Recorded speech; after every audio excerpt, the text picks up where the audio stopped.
नमस्कार, देवभूमि समाचार में बहुत स्वागत है आपका। मैं हूं आपके साथ प्रियंका मिश्रा। बुलेटिन की करेंगे शुरुआत। उत्तराखंड से इस वक्त की बड़ी खबर सामने आ रही है। बीजेपी के वरिष्ठ नेता पूरन चंद शर्मा का निधन। 78 साल की उम्र में ली आखिरी सांस। हल्द्वानी में लंबी बीमारी के बाद निधन। यूपी सरकार में मंत्री भी रहे थे पूरन चंद शर्मा।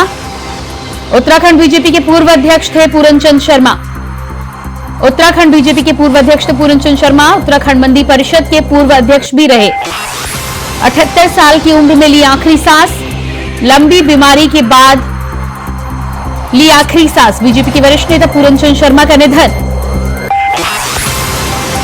बीजेपी के वरिष्ठ नेता पूरन चंद शर्मा का निधन, इस वक्त की बड़ी खबर। 78 साल की उम्र में ली आखिरी सांस। उत्तराखंड बीजेपी के पूर्व अध्यक्ष थे पूरन चंद शर्मा। उत्तराखंड मंडी परिषद के पूर्व अध्यक्ष भी रहे। हल्द्वानी में लंबी बीमारी के बाद निधन।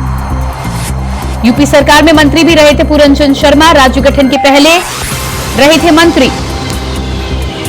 उत्तराखंड राज्य गठन के पहले थे यूपी सरकार में मंत्री। उत्तराखंड बीजेपी के पूर्व अध्यक्ष भी थे पूरन चंद शर्मा। उत्तराखंड मंडी परिषद के पूर्व अध्यक्ष भी रहे। 78 साल की उम्र में हल्द्वानी में ली आखिरी सांस। उत्तराखंड से इस वक्त की बड़ी खबर आपको बता रहे हैं। बीजेपी के वरिष्ठ नेता पूरन चंद शर्मा के निधन की खबर सामने आ रही है। बताया जा रहा है कि 78 साल की उम्र में लंबी बीमारी के चलते उनका निधन हुआ है। भारतीय जनता पार्टी के संगठन में तमाम बड़े पदों पर उन्होंने अपनी सेवाएं दी। उत्तराखंड बीजेपी के पूर्व अध्यक्ष भी रहे। उत्तराखंड राज्य गठन के पहले यूपी सरकार में मंत्री भी रहे। उत्तराखंड मंडी परिषद के पूर्व अध्यक्ष का कार्यभार भी संभाला। तो इस वक्त की अहम जानकारी आपको बता रहे। उत्तराखंड से बड़ी खबर सामने आई है। भारतीय जनता पार्टी के वरिष्ठ नेता पूरन चंद शर्मा का निधन। 78 साल की उम्र में ली आखिरी सांस। उत्तराखंड भारतीय जनता पार्टी को बड़ा झटका। भारतीय जनता पार्टी के वरिष्ठ नेता पूरन चंद शर्मा ने 78 साल की उम्र में ली आखिरी सांस। भारतीय जनता पार्टी संगठन में कई बड़े पदों पर अपनी जिम्मेदारी संभाली। उत्तराखंड बीजेपी के पूर्व अध्यक्ष रहे थे पूरन चंद शर्मा। उत्तराखंड मंडी परिषद में भी कार्यभार संभाला। यूपी सरकार में मंत्री रहे। उत्तराखंड राज्य के गठन से पहले यूपी सरकार में मंत्री रहे थे पूरन चंद शर्मा। भारतीय जनता पार्टी के वरिष्ठ नेता, उत्तराखंड बीजेपी के पूर्व अध्यक्ष पद का भी कार्यभार संभाला।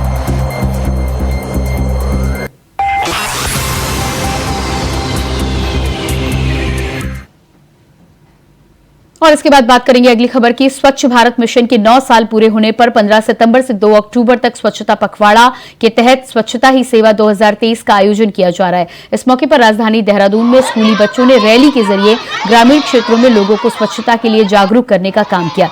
इस दौरान स्वच्छ भारत मिशन के 9 साल पूरे होने पर देश भर में स्वच्छता अभियान चलाया जा रहा है।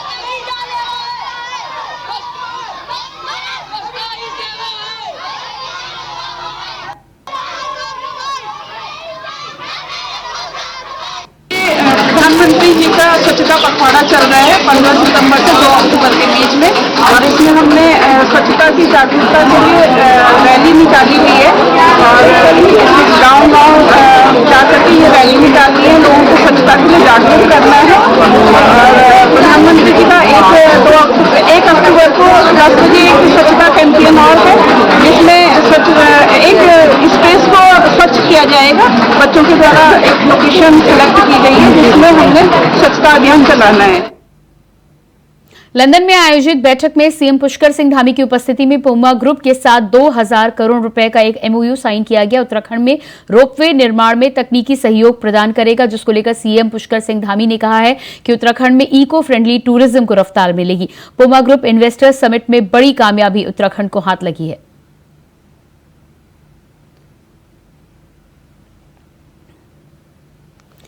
तो ये तस्वीरें आप देख पा रहे हैं। मुख्यमंत्री पुष्कर सिंह धामी इन दिनों ब्रिटेन के दौरे पर हैं। लंदन में आज रोड शो का भी आयोजन है। इसी बीच पूमा ग्रुप के साथ एक बड़ा एमओयू, बड़ी डील साइन हुई है, जिसमें रोपवे के प्रोजेक्ट पर उत्तराखंड सरकार को इस कंपनी की तकनीकी सहायता मिलेगी।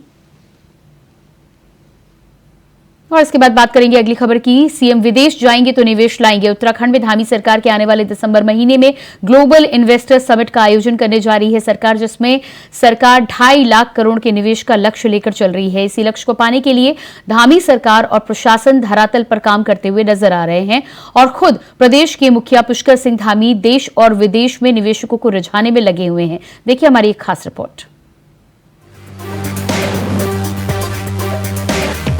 उत्तराखंड की धरती पर विदेशी निवेश उतारने के लिए जहां एक तरफ मुख्यमंत्री के नेतृत्व में प्रतिनिधि मंडल ने ब्रिटेन की उड़ान भरी, तो दूसरी तरफ सियासत हिलोरे मारने लगी। 3 दिन के लंदन के दौरे के दौरान मुख्यमंत्री तमाम क्षेत्रों के निवेशकों से मुलाकात करेंगे, संभावनाएं तलाशेंगे, मगर दूसरी तरफ विपक्ष उनके विदेशी दौरे पर सियासी दंगल छेड़ चुका है। जहां एक तरफ राज्य में होने वाले इस निवेश सम्मेलन को लेकर बीजेपी गदगद है, तो दूसरी तरफ विपक्ष सवाल पूछ रहा है कि लंदन के दौरे से उत्तराखंड में निवेश कैसे आएगा, जरा ये समझाइए। साथ ही सवाल त्रिवेंद्र सरकार के दौरान यानी 2018 के हुए इन्वेस्टर मीट का हिसाब किताब भी विपक्ष मांग रहा है। क्या क्या निवेश हो सकता है और क्या क्या यहाँ निवेश से कार्य हो सकते हैं, उसका पूरा अध्ययन करने के बाद आदरणीय मुख्यमंत्री जी का जो डेलीगेशन है वो लंदन दौरे पर है और लंदन से हमारे उत्तराखंड में किन किन क्षेत्रों में निवेश हो सकता है उसके लिए वहां पर उनके रोड शो का कार्यक्रम भी रखा गया है और औद्योगिक घरानों के साथ उनकी कई मीटिंगें उनकी होने वाली हैं। हम निश्चित रूप से यह कह सकते हैं कि उत्तराखंड राज्य देश का अग्रणी राज्य बनाने के लिए ये जो औद्योगिक समेत ये निवेश सम्मेलन जो हो रहा है, ये उत्तराखंड राज्य के विकास के लिए और उत्तराखंड राज्य को अग्रणी राज्य बनाने के लिए बहुत सहायक सिद्ध होगा। कुछ सपने हमने 2018 में पूरे होते हुए देखे, कुछ सपने आप पूरे होते हुए देखेंगे। मान लेना, स्वीकार करें ना, महेंद्र भट्ट हो चाहे भाजपा के सभी नेता हो, इस बात को स्वीकार करें कि 2018 का इन्वेस्टर समिट जो था वो टोटल फेलियर था। एक ढेला भर भी यहाँ उत्तराखंड में नहीं आया और इसलिए मुख्यमंत्री धामी अब नई शुरुआत कर रहे हैं। इस बात को कह दें अपने मुखारबिंद से। उसके अलावा अभी डेंगू के प्रहार से प्रदेश जूझ रहा है, वहीं किसान अपना मुआवजा मांग रहे हैं, अपनी बर्बाद हुई फसलों के बदले मुआवजा मांग रहे हैं, लेकिन मुख्यमंत्री लंदन में टहल रहे हैं। और ये समझ से परे है कि रोड शो करने से कब निवेश आया करता है और कैसे निवेश आता है। उत्तराखंड में एक इन्वेस्टर समिट 2018 में तत्कालीन मुख्यमंत्री त्रिवेंद्र सिंह रावत के शासनकाल के दौरान हुई थी, जिसमें 1,25,000 करोड़ के MOU साइन हुए थे।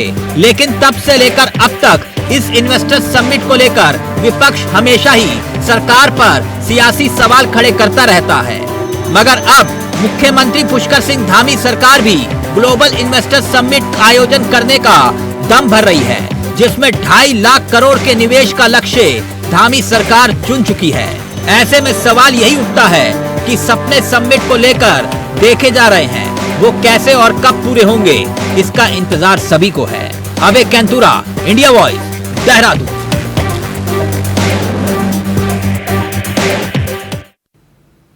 किसानों की अलग अलग परेशानियों को लेकर मंगलवार को भारतीय किसान यूनियन रोड की SDM चौक पर महापंचायत का आयोजन किया गया, जहां हजारों की संख्या में ट्रैक्टरों पर सवार होकर भारी तादाद में किसान शामिल होने के लिए पहुंचे। वहीं किसान महापंचायत में उत्तराखंड, यूपी और हरियाणा से भी किसान नेता पहुंचे। भारतीय किसान यूनियन रोड के राष्ट्रीय अध्यक्ष चौधरी पदम सिंह रोड ने कहा है कि बिजली पानी की कमी किसानों के लिए बड़ी समस्या बनी हुई है। वहीं आपदा के समय भी बर्बाद हुई किसानों की फसलों का मुआवजा आज तक नहीं दिया गया, जिसको लेकर किसानों की हालत बहुत ज्यादा बदतर हो रही है। उन्होंने सभी विभागों के अफसरों को चेतावनी देते हुए कहा कि सभी भ्रष्ट अधिकारी सुधर जाए, नहीं तो किसान हरिद्वार और देहरादून पहुंचकर बड़ा आंदोलन करने से नहीं चूकेंगे।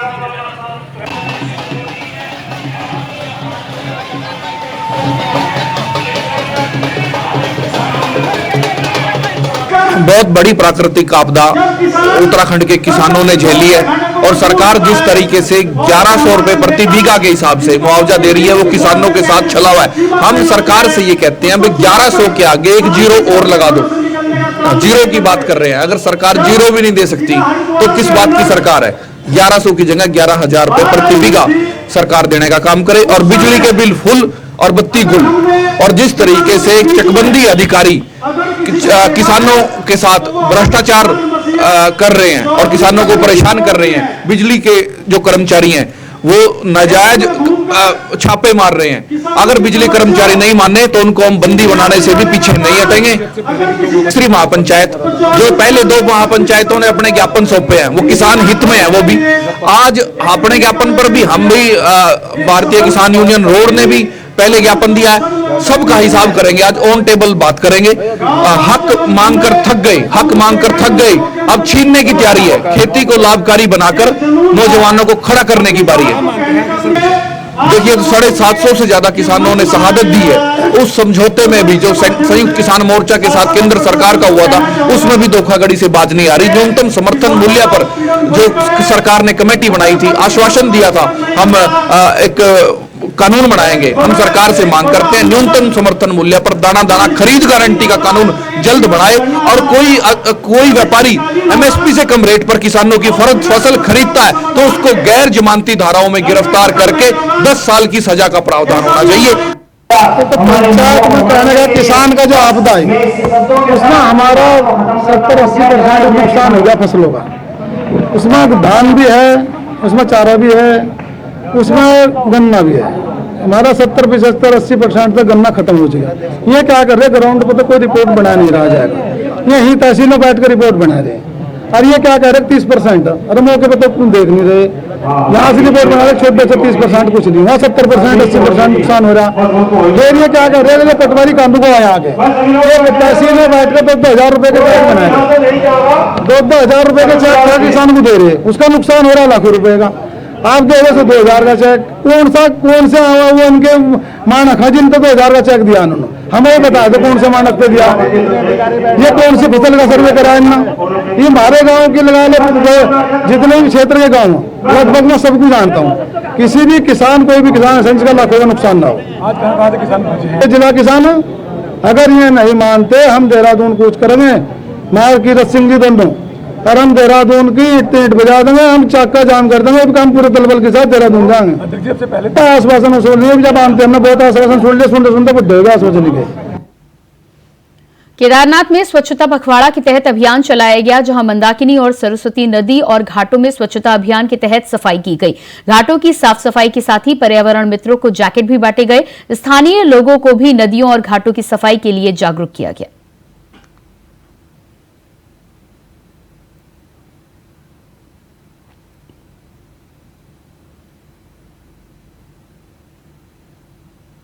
चमोली जनपद के गैंडसैर ब्लॉक के नंदसेड़ दुबतोली में राज का चयन उत्तराखंड अंडर 19 टीम के लिए हुआ है। प्रिया के चयन पर क्षेत्र में खुशी की लहर दौड़ उठी है। चमोली क्रिकेट के जिलाध्यक्ष पवन भंडारी ने जानकारी देते हुए बताया है कि प्रिया राज का चयन अंडर 19 की उत्तराखंड क्रिकेट टीम के लिए हुआ है। उन्होंने बताया कि प्रिया पूर्व में 2022 में अंडर 15 की उत्तराखंड टीम के लिए खेल चुकी हैं। ऑलराउंडर प्रिया ने बताया कि आगे बढ़कर एक दिन भारतीय महिला टीम के लिए खेलना चाहती हैं।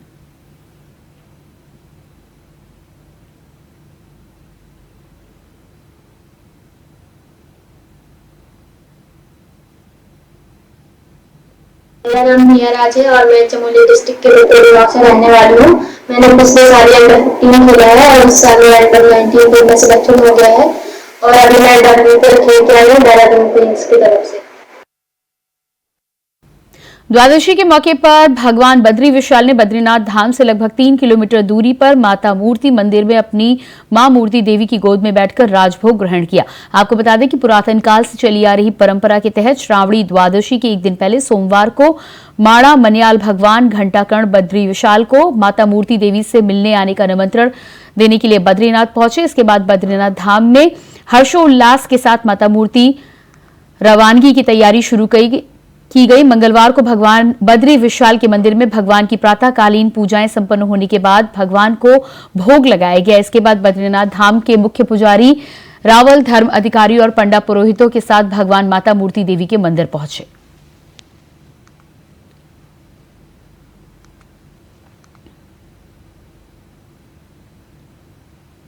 अगली खबर लक्सर से है, जहां दुर्गा पूजा महोत्सव कमेटी के अध्यक्ष संजय मुखिया की अगुवाई में कमेटी के पदाधिकारियों ने लक्सर में श्री दुर्गा पूजा महोत्सव के लिए धर्म ध्वजा स्थापित की है। कमेटी के पदाधिकारियों ने बताया कि पिछले 12 सालों से लगातार लक्सर में दुर्गा पूजा महोत्सव का आयोजन किया जा रहा है। इस बार 13वां दुर्गा पूजा महोत्सव है। उन्होंने कहा है कि बहुत ही सुंदर झांकियां इस बार दुर्गा महोत्सव में निकाली जाएंगी।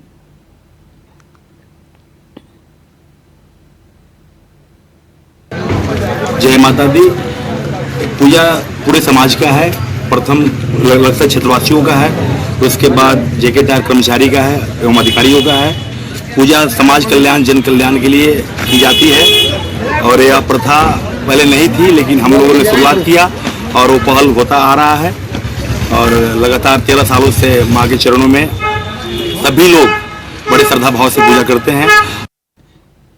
डोईवाला के रानी पोखरी इलाके में पुलिस ने 2 शातिर लुटेरों को पकड़ा है, जहां पर महिला के हाथ से मोबाइल लूटकर भागने की कोशिश करते हुए नजर आए थे। शिकायत मिलते ही एसओ उत्तम रमोला ने और उनकी टीम ने एक्टिव होकर पुलिस ने मोबाइल के साथ लुटेरे को भी पकड़ लिया है। साथ ही साथ पुलिस ने लूट में बाइक भी बरामद की है। शातिर बदमाश हाथरस यूपी का रहने वाला बताया जा रहा है।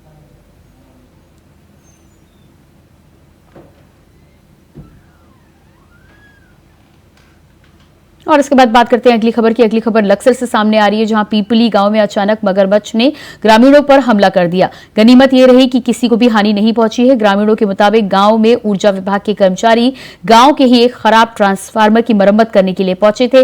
मौके पर कई ग्रामीण मौजूद थे, तभी ट्रांसफार्मर के पास झाड़ियों में निकले एक मगरमच्छ ने ग्रामीणों पर हमला कर दिया। इसकी सूचना तुरंत ही वन विभाग की टीम को दी गई। अधिकारियों ने मगरमच्छ का रेस्क्यू कर उसे बाणगंगा नदी में छोड़ दिया है। यहाँ पे बिजली वाले आए थे ये ट्रांसफार्मर ठीक कराने, तो ये यहाँ पे उन्होंने देखा, उन्होंने फिर गांव वालों को दिखाया, मतलब आए गांव वाले, उन्होंने बताया और फिर उन्होंने गांव वालों ने सूचना वन विभाग वालों को दी और वन विभाग वाले आए, फिर उन्होंने पकड़ा यहाँ पे। डोईवाला ब्लॉक की रानी पोखरी ग्राम पंचायत में जम्मू कश्मीर के 40 सदस्यों का महिला पंचायत प्रतिनिधि दल पहुंचा, जहां सभी पंचायत प्रतिनिधियों का फूल माला पहनाकर और गंगा जल देकर स्वागत किया गया। जम्मू कश्मीर की सभी महिला पंचायत प्रतिनिधियों ने पंचायत घर में प्रोजेक्टर पर गांव में होने वाले विकास कार्यों को बारीकी से समझा। इस अवसर पर रानी पोखरी के ग्राम पंचायत प्रधान सुधीर रतूड़ी ने सभी सदस्यों को बताया है कि राज्य और केंद्र सरकार लगातार ग्राम पंचायत में विकास कार्यों को गति देकर नागरिकों को विकास से जोड़ने का प्रयास कर रही है। रानी पोखरी ग्राम पंचायत को 2 दिनों पहले ही जिला प्रशासन की तरफ से स्वच्छता अभियान के लिए पुरस्कृत किया गया था, जबकि कई बार राष्ट्रीय स्तर पर भी रानी पोखरी ग्राम पंचायत के कार्यकर्ताओं ने हिस्सा लिया है। आज हमारा विजिट था राम पोखरी पंचायत में। बहुत ही अच्छा लगा यहाँ पर आकर हमें, और बहुत सारी चीज़ें देखी हमने और बहुत कुछ हमने सीखा भी। फर्स्ट थिंग हमने यहाँ देखी कि इन्होंने बहुत ही अच्छे तरीके से जो है अपनी पंचायत में काम किए हुए हैं। अपना जो है रेवेन्यू जनरेट करने के काफ़ी सारे सोर्सेस उन्होंने यहाँ पर बनाए हुए हैं। हमने एक उत्तरा हर्ट देखा, बहुत ही अच्छा लगा, और सबसे बड़ी बात कि वो जो चीज़ बनाई है वो लेडीज़ के लिए बहुत बड़ा एक्सपोजर है। सर, इसका उद्देश्य ये है कि यहाँ पे जैसे कार्यक्रम हो रहे हैं, हम यहाँ से कुछ सीख के जाएं और अपनी पंचायतों में यही रोल मॉडल फॉलो करके अपनी पंचायतों को और हम डेवलप कर सकें। यहाँ पे हमारे साथ 50 महिलाएं आई हैं अलग अलग पंचायत से। कुछ हमारी सरपंचीज हैं, कुछ पंचीज हैं, सारे पीआरआई मेंबर्स आए हैं, जो कि मेन उद्देश्य यही है कि हमने अपनी पंचायतों को सशक्त बनाना है और उनकी डेवलपमेंट पे काम करना है। लगा हमारे बीच में जम्मू कश्मीर से हमारे सरपंच साथी आए हैं, सभी इस बार सभी महिलाएं आई हैं, कुछ इसमें से शायद दूसरी बार भी आई हैं यहाँ पे। तो कुछ लोगों हम लोगों ने अपने उनके काम दिखाए हैं, कुछ लोगों से इनसे बारे में इनसे पूछा है, उन्होंने भी हमारे साथ अच्छी वार्तालाप करी है कि हमारे यहाँ भी हम लोग ये काम कर रहे हैं। तो बड़ा अच्छा लगता है। अभी मैं जम्मू कश्मीर हाल के दौरे में श्रीनगर में गया था, मैं संगोष्ठी में राष्ट्रीय, तो वहाँ पर भी मैंने दो पंचायतों में हमने भ्रमण किया था, तो वहाँ पर भी बहुत अच्छा काम कर रहे हैं। जबकि ये नई पंचायतें हैं, हमारे यहाँ पंचायतें बहुत पुरानी हैं, इनके यहाँ अभी 3 टायर सिस्टम अभी शुरू हुआ है, 3 साल हुए हैं, और तो उसके बावजूद भी इन लोगों ने भी बहुत अच्छा काम कर रहे हैं पंचायतों में। और इसी के साथ फिलहाल देवभूमि समाचार में इतना ही। खबरों के लिए बने रहिए इंडिया वॉइस के साथ। नमस्कार।